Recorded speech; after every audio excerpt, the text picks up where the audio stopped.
Assalamualaikum warahmatullahi wabarakatuh. Salam guru penggerak. Saya Dani Eko Lestari, calon guru penggerak angkatan 4 dari SDN 1 Josari Kabupaten Ponorogo. Dalam kesempatan kali ini akan menampilkan jurnal monolog dalam tugas demonstrasi konstekstual modul 3.1 dalam materi pengambilan keputusan sebagai pemimpin pembelajaran.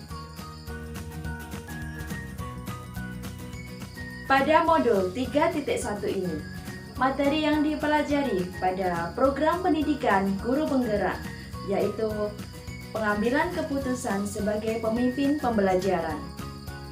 Dalam keseharian kita sebagai pendidik, tentunya kita sering ataupun pernah dihadapkan pada suatu situasi di mana kita harus mengambil suatu keputusan.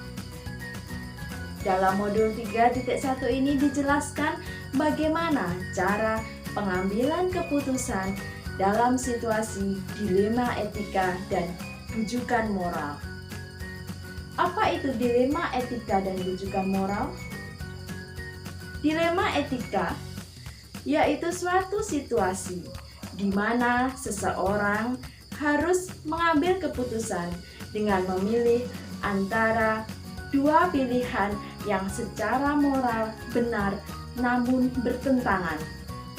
Jadi, benar versus benar.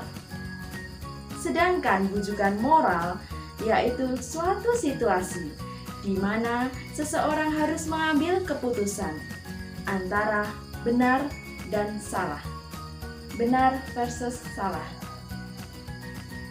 Adapun langkah-langkah saya dalam mentransfer dan menerapkan pengambilan keputusan sebagai pemimpin pembelajaran di lingkungan sekolah saya.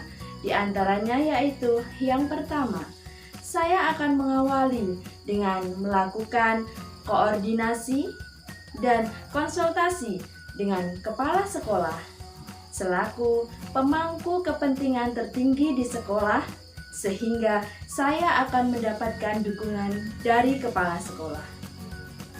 Yang kedua, saya akan melakukan koordinasi dan kolaborasi dengan rekan sejawat saya, sehingga rekan sejawat dalam lingkungan sekolah saya akan mendapatkan pengetahuan yang sama yang saya dapatkan dalam program pendidikan guru penggerak ini. Yang ketiga, saya akan menerapkan pengambilan keputusan sebagai pemimpin pembelajaran melalui paradigma, prinsip, dan 9 pengambilan keputusan dan pengujian keputusan mulai dari diri saya sendiri dalam lingkungan kelas saya yang kemudian lingkungan sekolah. Langkah-langkah yang akan saya lakukan dalam pengambilan keputusan sebagai pemimpin pembelajaran, saya akan melakukan 9 langkah pengambilan keputusan dan pengujian keputusan, di mana dalam 9 langkah pengambilan keputusan tersebut terdapat 4 paradigma dan 3 prinsip pengambilan keputusan. Dimulai dari langkah yang pertama, yaitu saya akan mengenali nilai-nilai yang bertentangan dengan situasi. Yang kedua, saya akan menentukan siapa yang terlibat dalam situasi. Yang ketiga, saya akan mengumpulkan fakta-fakta yang relevan dengan situasi. Yang keempat, melakukan pengujian benar atau salah. Setelah melakukan pengujian benar atau salah, saya akan melanjutkan 9 langkah tadi, yaitu langkah kelima. Dalam langkah kelima ini, pengujian paradigma. 4 paradigma pengambilan keputusan tersebut yaitu yang pertama, individu lawan masyarakat atau individual versus community. Yang kedua, rasa keadilan lawan rasa kasihan yaitu justice versus mercy. Kemudian yang ketiga, kebenaran lawan kesetiaan yaitu truth versus loyalty. Kemudian yang keempat, jangka pendek lawan jangka panjang atau short term versus long term. Selanjutnya langkah keenam, saya akan melakukan prinsip resolusi. Selanjutnya saya akan melakukan langkah ketujuh yaitu investigasi opsi trilema. Kemudian langkah ke-8, pengambilan keputusan.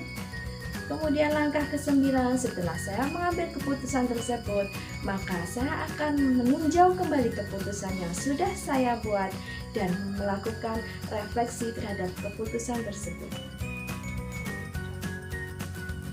Saya akan mulai menerapkan pengambilan keputusan dengan paradigma, prinsip, dan 9 langkah pengambilan keputusan dan pengujian keputusan tersebut mulai hari ini, Selasa tanggal 18 April 2022, yang akan saya mulai dari diri saya sendiri di lingkungan kelas saya, kemudian lingkungan sekolah. Yang akan menjadi pendamping saya dalam pengambilan keputusan sebagai pemimpin pembelajaran adalah kepala sekolah saya, kemudian rekan sejawat. Dengan demikian, saya bisa melakukan langkah pengambilan keputusan ini dengan tepat dan efektif. Demikian tadi jurnal monolog saya dalam tugas demonstrasi kontekstual pengambilan keputusan sebagai pemimpin pembelajaran. Semoga bermanfaat. Salam dan bahagia. Wassalamualaikum warahmatullahi wabarakatuh.